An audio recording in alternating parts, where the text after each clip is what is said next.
Next, Arsenal akan jumpa Newcastle. Yes. Pasukan yang mungkin tahun 2080 akan menang Premier League. Tak adalah, takkan nak pound duit tak cinta je. Dia kaya. Yalah, nanti kena FFP. Tak apa, Paris Saint-Germain. Oh, boleh bayar. Boleh bayar. benda boleh Macam ada, outing. nampak sangat marah dengan Man City. Tak, okey. Tapi Newcastle dan juga Everton. Pasukan yang aku rasa ni pun tricky juga. Sebab nak fight untuk daripada relegation punya side kan. Berbanding Tottenham Hotspur jumpa Burnley dan juga Norwich. Aku tak nak cakap lah. Kalau aku cakap kan kata botak ni Arsenal je kau tibai. Okey, tak apa. Now kita bagi daripada orang London sini. Chelsea sini cakap Maira. Yang lahir kat Stamford Bridge. Yes. Okay. Wow. Okay. So untuk you, siapa lebih pressure untuk the next 2 games? Definitely Arsenal, I rasa. Definitely Arsenal. Sebab I rasa dia akan face Newcastle yang tengah on form. Walaupun kalah dengan City tak kisahlah. Walaupun kalah dengan City tu macam... Itu kategori lain. Itu kategori lain lah kan. Tapi dia tengah, Newcastle tengah on form. Lepas tu Everton yang tengah fight relegation kan. So I rasa it's a much tougher 2 games for them. In comparison to Spurs yang tengah on form, baru menang North London Derby. Yes. Lepas tu lawan pula dengan Burnley. Relegated team. Dengan relegated team yang dah relegate. So I think for Norwich tu I rasa confirm 3 points kot. Yeah. Yeah. Arsenal I rasa mungkin boleh drop point against Newcastle lah. Bukan Everton. Bukan. I rasa Newcastle. Arif? Aku rasa dua-dua Newcastle dengan Everton dua-dua ada point to prove. Everton pun nak fight daripada relegation. So Newcastle pula dengan manager baru, dengan dia punya backup money kat belakang, memang dia dah plan lah sama transfer ni macam mana. So dia looking forward to next season. So aku rasa either one tu aku rasa lawan Everton kot yang dia akan drop point.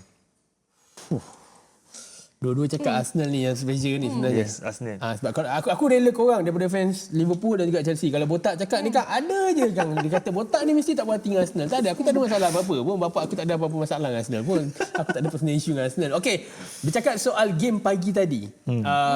Spurs kalah 3-0. Ada beberapa insiden yang mungkin membuatkan orang macam still tak puas hati, especially mungkin fans Arsenal. Sorry, Spurs menang 3-0, sorry. Aku cakap macam apa yang orang imagine sebenarnya nak jadi. Tak ada. Nampak bila kita dah salah kita bagi balik nampak. Tapi kalau bercakap soal tolak tepi kad merah yang diberikan kepada Rob Holding, still holding. Okay. Still holding. Tapi is it a fair result untuk Spurs? Untuk Spurs not Arsenal. Kita cakap Spurs dulu. Okay, untuk Spurs fair result. Memang fair result. Sebab Spurs hari tu itu lawan Liverpool, Klopp kecam dia pasal dia punya gameplay. Okay. Yes, as a Liverpool fan memang aku geram lah tengok game tu. Okay. Weh, dia park the bus, dia betul memang rely heavily on counter attack. Okay. Tapi Antonio Conte ni, dia someone yang adapt to the game. Okay. Dia tahu Liverpool punya kekuatan kat mana, dia tahu macam mana nak hurt Liverpool. So macam Arsenal, dia tahu Arsenal is a very young team. Okay. Arsenal Eager, darah muda. So diorang memang akan attack. Arteta dah tahu dah filosofi game dia macam mana. Dia nak beat from the back, dia main control game apa semua. Tapi diorang lack, untuk aku Arsenal lack leadership. Okay. Dia tak ada pure captain. Oh, dia ada Granit Xhaka. Itu apa? You tak rasa Xhaka tu captain material? No. Sebabkan insiden dia hari tu dia campak armband, dia marah, dia applause. Fans tu, for me as a captain you tak boleh buat macam tu. Memanglah you have a bad performance, tapi bila fan bersuara itu kau tak perlu react macam tu. Tapi aku boleh faham poin kau, Rip. Sebab sebelum dia score lawan Man United tadi, aku pun tak tahu bila last orang sorak nama Granit Xhaka sebenarnya. Tapi untuk you, Merah, bercakap soal Spurs menang 3-0, is it a fair result untuk dia? Fair result. I rasa Conte punya formation was perfect 3-4-3. I rasa Arsenal sebenarnya patut match dia punya formation.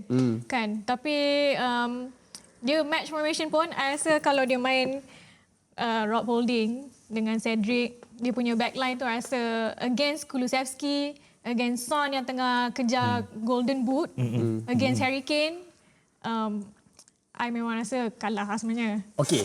Here's the trickiest part untuk Spurs. Tak kisah secure Champions League ataupun tak. Your point of view untuk Conte stay ataupun tidak. Sebab ada orang kata Conte akan stay kalau dapat slot Champions League. Yes. Tapi slot Champions League belum tentu akan ubah fikiran Daniel Levy untuk bagi duit untuk spend ke tak.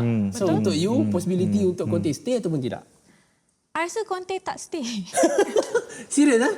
I rasa Conte tak stay sebab I rasa macam dia akan dapatkan UCL spot untuk Spurs.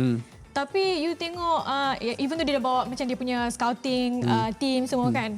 Tapi kalau you tengok dari segi Daniel Levy nak support transfers dia semua. Tapi you rasa okay, let's say lah Conte tak stay kat Spurs. You rasa kat mana where's next? Dia punya next destination. Balik next Itali. team. Balik Italy boleh ataupun Dia juga pegang Juve tu kalau dia bilang. Allegri tu macam dah. Allegri boleh pergi. This is the first season, aku tak nak sentuh benda ni lepas ni bonus, tapi aku nak beritahu sekarang the first season Juventus tak ada trofi lepas berapa lama tempoh. Betul. Okey, simpan balik, Simpan balik. kejap lagi. Betul. Arsenal. Benda ni dia aku ingat masa Arsenal beat Man United 3-1 itu gap untuk dia berada dekat dalam top 4 tu dah beza 20 poin dah. Tapi rupanya tidak. Aku ingat dah layak pergi Champions League dah. Rupanya tidak. Belum lagi terjamin. Nanti lagi sebulan nanti diorang korek balik apa yang Botak cakap ni. Botak dah pergi Champions League. Tapi cakap soal Arsenal dengan line up yang pagi tadi ada Smith Rowe dekat bench, ada Gabriel Martinelli, Bukayo Saka ada juga dekat situ. Dia adakah macam tadi aku suka bila kau sebut point open play daripada Arsenal dan kau cakap lack of leadership. Tapi ada elemen selain daripada open play dan juga leadership tu, is it ada elemen lack of experience dalam tim Yes, Arsenal? of course. Confirm. Sebab kita tengok dia punya average age squad. Very young team. So, aku nampak Arteta ni dia macam masa Wenger masa mula masuk Arsenal. Dia tengah applykan filosofi dia dekat team. Okay, this is how we going to play. So, benda tu takes time. So, Arsenal pun memang few years memang ada transition sejak Wenger belah, Unai Emery masuk, tapi player semua tak boleh masuk dengan Unai Emery punya gameplay. Okay. So Arteta dah season ke berapa? 3, second. 3, lebih kurang. Third season. Tapi dia baru extend kontrak. Dia baru extend kontrak lagi. So maksudnya board dah memang backup dia. So apa yang dia perlu buat is he needs experience and leaders dalam team dia. Tengok macam City ada Fernandinho. Yang memang kita perlukan kedua tua. Liverpool ada James Milner. Memang ada leader. Member extend lagi 1 tahun tu. Tambah lagi. Perlu. Selagi kita boleh henyak dia, kita henyak dia. Henyak je lagi. So, Arsenal dia punya next plan is, yes, macam kau cakap lah, dia kurang. Dia lack of experience. Memang lack of experience. Sebab player tengok banyak player baru, banyak yang tiba-tiba, aku dah tiba-tiba dapat first team punya opportunities. So, diorang macam, of course, consistency tu memang susah nak dapat. Tapi at least diorang dah tahu, okay, ini gameplay diorang, apa next plan diorang. Merah, bila bercakap pasal Arsenal ni sebenarnya, okey lah, I suka nak tanya benda ni. Aku suka nak tanya soalan ni dekat orang sebenarnya. Adakah skuad Arsenal ni dah bersedia untuk Champions League? Maybe dia akan dapat slot ke Champions League. betul? Kan? Mungkin Spurs akan drop point. Spurs pun terkenal dengan lawak-lawak suka sedekah dekat tim-tim bawahan. Tiba-tiba kau draw dengan ni, tiba-tiba je. Yang tiba-tiba tak boleh nak score. So Arsenal mungkin akan dapat. Tapi again, dia orang dah ready ke dengan Champions League? I rasa the youngest squad in the Premier League sekarang kan, Arsenal. Betul lah kata you, Arif. I rasa they lack a certain kind of maturity lah. Gameplay dia, I rasa Arteta is building something with the team. I rasa they playing very well. Tapi, lack of leadership. Lepas tu, maybe lack of maturity dalam the team itself. I rasa diorang kalau masuk Champions League pun mungkin tak pergi terlalu jauh lah. Tapi nanti kena kecam tahun depan, tak apa Merah. The moment you say yes untuk datang ke show ni pun you dah rela untuk kena kecam. You relax je, you telan je sebenarnya. You tak payah macam alamak nanti kena kecam, tak payah, you telan je. Okay, last part untuk Tottenham dengan Arsenal. Satu part yang pasal refnya decision, mungkin mainkan peranan besar dalam game tadi. Tapi aku nak sentuh dekat backline Spurs sebenarnya. Continuity daripada lawan Liverpool pergi ke lawan Arsenal. Sangat disiplin. Betul. Untuk kau, Rip. Sebab ni aku tanya kau dulu sebab kau dah rasa menyirap hari tu kan bila tak boleh nak tebuk. And even aku rasa secara tiba-tiba kau akan jadi benci. Sebagai fan Liverpool mungkin kau akan benci gila dengan Mesir Royal ni. Apasal kau ni tiba-tiba disiplin gila kan. So untuk First kau, time. bila bercakap soal disiplin backline untuk Spurs. Okay, backline Spurs ni dia, okay, macam aku cakap tadi lah, Conte ni dia very clear dengan gameplay dia. Dia very, aku tak boleh cakap dia rigid tau. Okay. Tapi Conte ni dia sendiri aku ada baca dia punya interview before. Dia being a player, so dia bila jadi manager ni dia ada satu goal untuk bagi tu player, okay, before kau receive ball apa yang kau kena buat? Posisi mana kau kena buat? So that's why dia memang Italy being Italy. Italy memang terkenal dengan dia punya defensive backline. Okay. So dia punya defensive backline tu macam Emerson Royal tiba perform dia macam kan. So tapi benda tu subjektif juga. Kena time dorang mood cun lah. Betul. Time mood tengah barai tiba-tiba nampak awet lambai-lambai ke tiba-tiba dia hilang fokus ke apa kan. Kau jangan energy kau pelik-pelik. Mana lah tahu. Kita tahu kita bukan player profesional. Tapi kita imagine je lah macam mana kan. Okay, so backline dia aku suka Conte ni. Aku suka Conte ni tapi Kau tak suka dia minggu lepas je lah. tak suka dia minggu lepas je. Tak suka dia minggu lepas je.